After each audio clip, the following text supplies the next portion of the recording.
You are listening to WPHM Digital Broadcasting,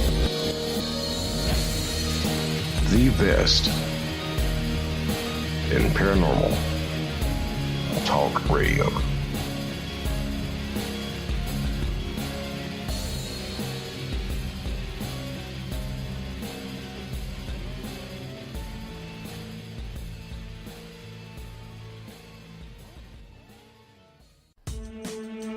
Reaching all the way back to 1948, Fate magazine has brought you reports of the strange and unknown, all of them true.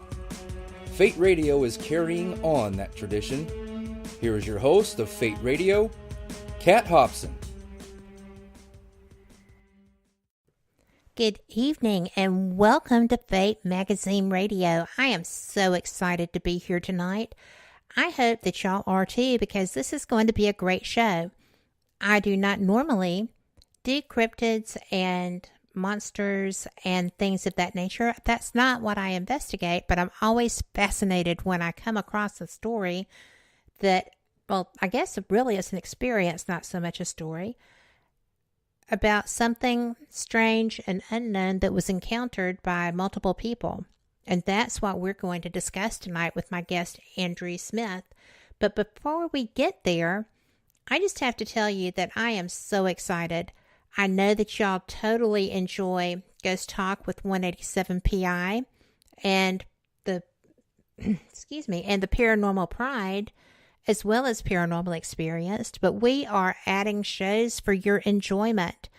I'm very, very excited to be able to welcome my friends. Y'all have heard them on Paranormal Experienced, Kevin and Jennifer Malik. They are Paraversal Universe. They are some of the most well-educated people I have come across in the paranormal field. They have worked very diligently to make themselves as knowledgeable as possible about so many different things.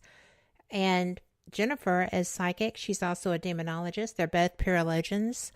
And I just can't tell you how excited I am to welcome them. They will be on Fridays from 4 till 6 Central.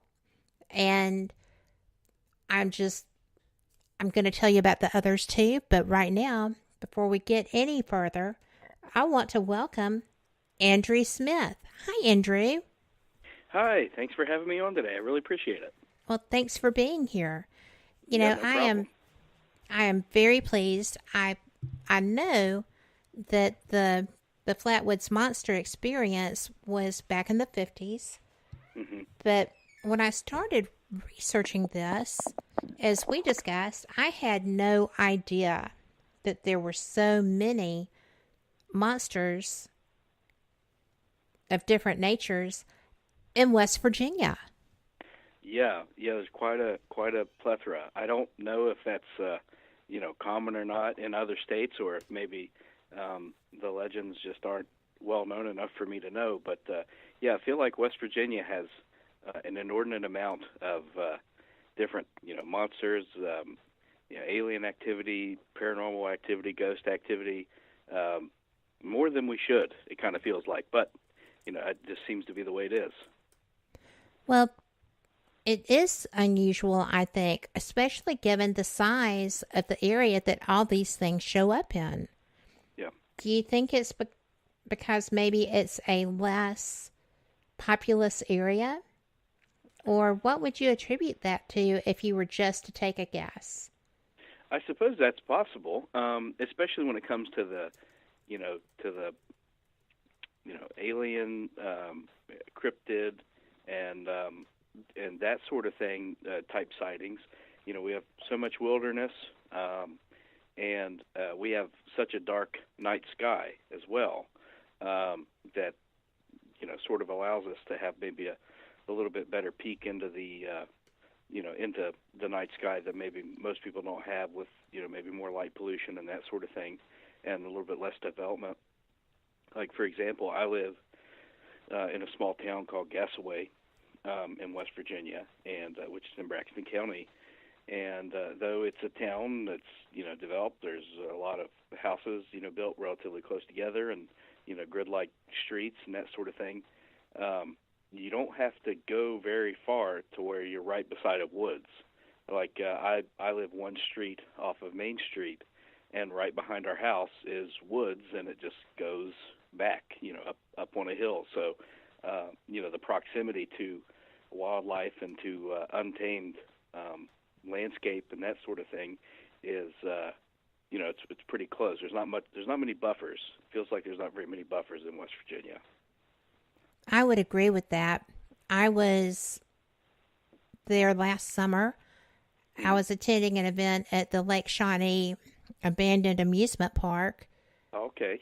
And there was really nothing but woods. You had occasional, roads that were into more populous areas, and there was a town nearby that was still not huge, but had hotels and places to eat, and just a beautiful area. Though when they talk about rolling hills, I absolutely saw the basis for that description. It is astoundingly beautiful there.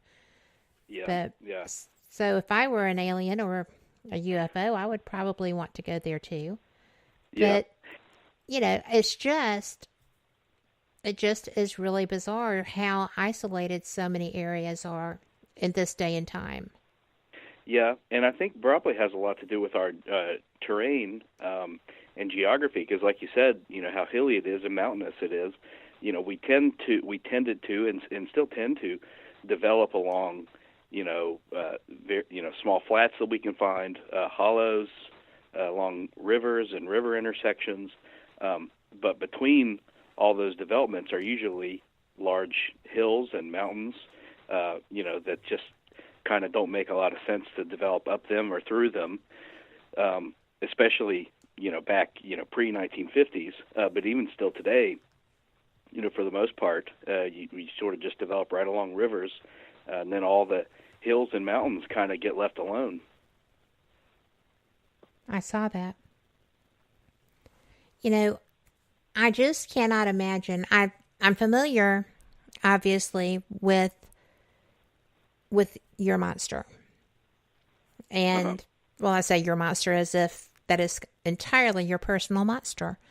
But, I mean, the Flatwoods Monster had a group sighting, a group experience. People came and got help and went back.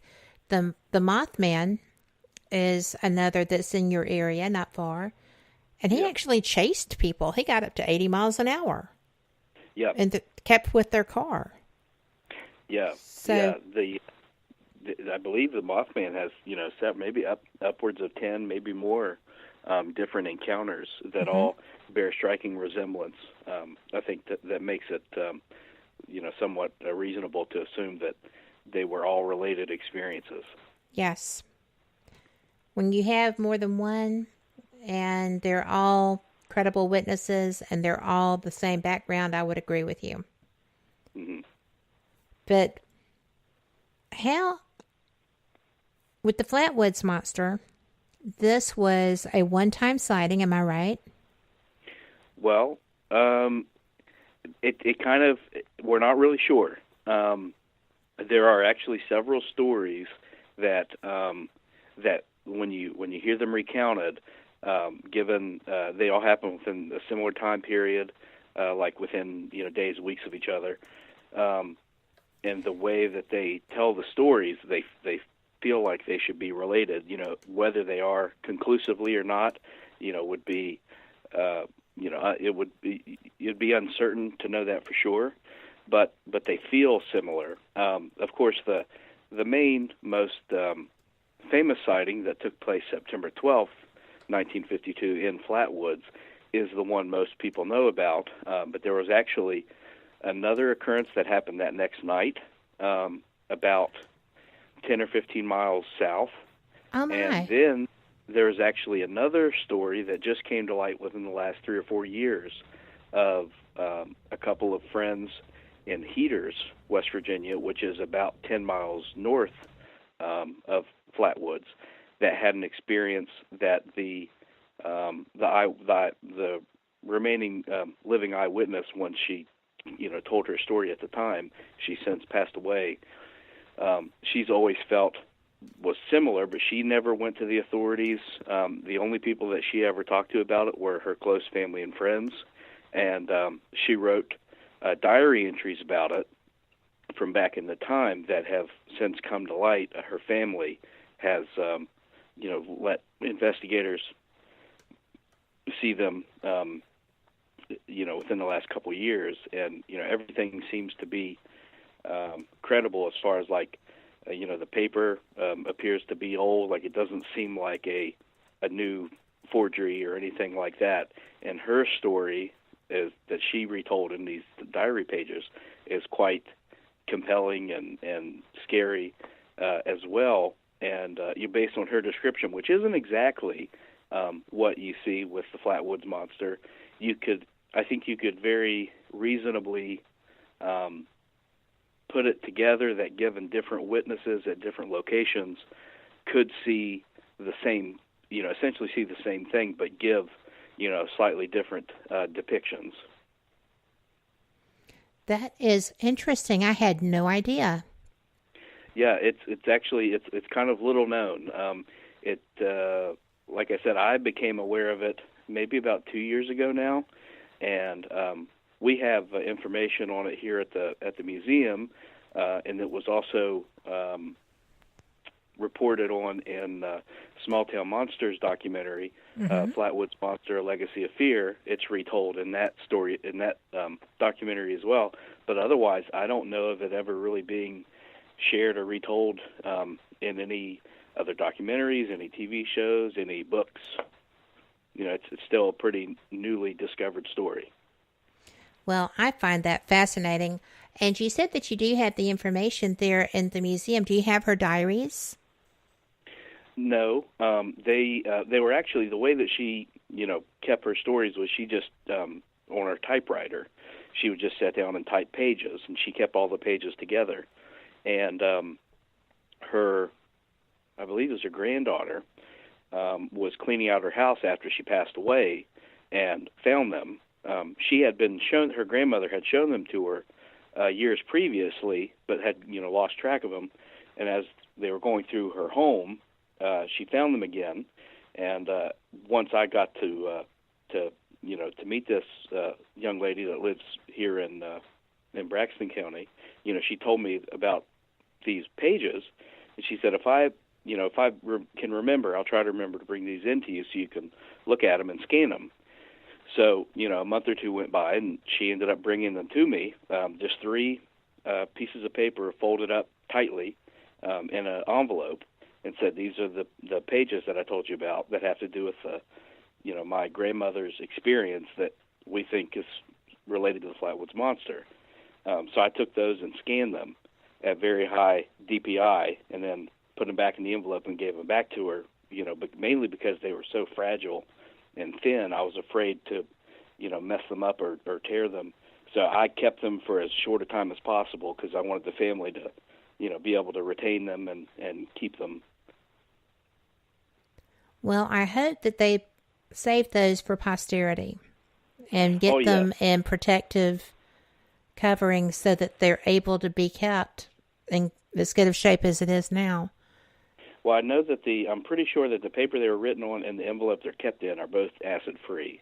So I think they just keep them, stowed away. The lady that brought those to my attention, that's her granddaughter.